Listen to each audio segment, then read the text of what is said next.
ಕುವೆಂಪು ಅವರ ಸ್ಫೂರ್ತಿದಾಯಕ ನುಡಿಗಳು ಭಾಗ 2.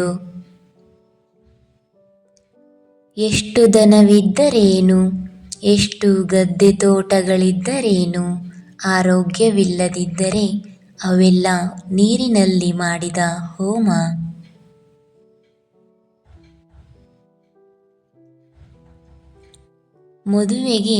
ಮದುವೆಯ ಸಂಭ್ರಮವೇ ಗುರಿಯಲ್ಲ, ಮುಂದಿನ ಸುಖ, ಸಮಾಜ ಸೇವೆ ಇತ್ಯಾದಿಗಳು ಅದರ ಗುರಿ.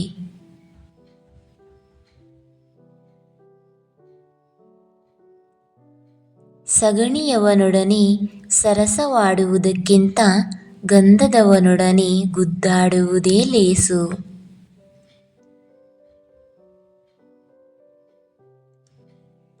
ಸರಸವಾಡಿದರೂ ಸಗಣಿಯವನೊಡನೆ ನಮಗೆ ದೊರಕುವುದು ದುರ್ವಾಸನೆ.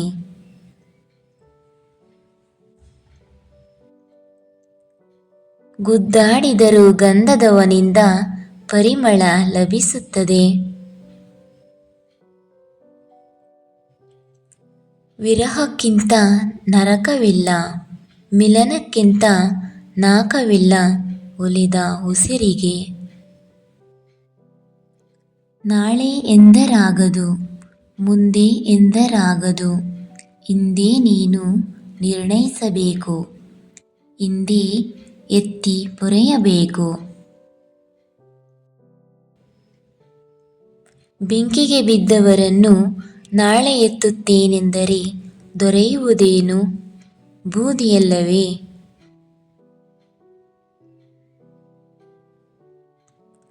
ನೀರಿನಲ್ಲಿ ಬಿದ್ದವರನ್ನು ನಾಳೆ ಎತ್ತುತ್ತೇನೆಂದರೆ ಲಭಿಸುವುದೇನು?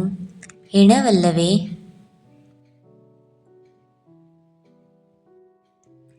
ಈ ದೇಹ ದೇವರ ಗುಡಿ, ಅದನ್ನು ಶುಚಿಯಾಗಿಡುವುದು ಪ್ರತಿಯೊಬ್ಬ ಮಾನವನ ಕರ್ತವ್ಯ. ಕೊಳಕು ಗುಡಿಯಲ್ಲಿ ಈಶ್ವರನು ಪ್ರಕಾಶಿಸನು.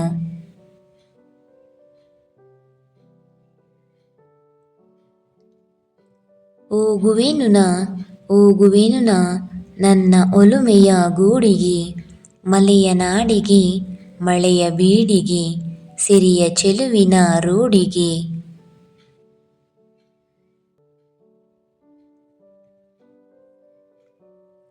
ದೋಣಿ ಸಾಗಲಿ ಮುಂದೆ ಹೋಗಲಿ, ದೂರ ತೀರವ ಸೇರಲಿ, ಬೀಸುಗಾಳಿಗೆ ಬೀಳುತ್ತೇಳುತ್ತಾ ತೆರೆಯ ಮೇಗಡೆ ಹಾರಲಿ.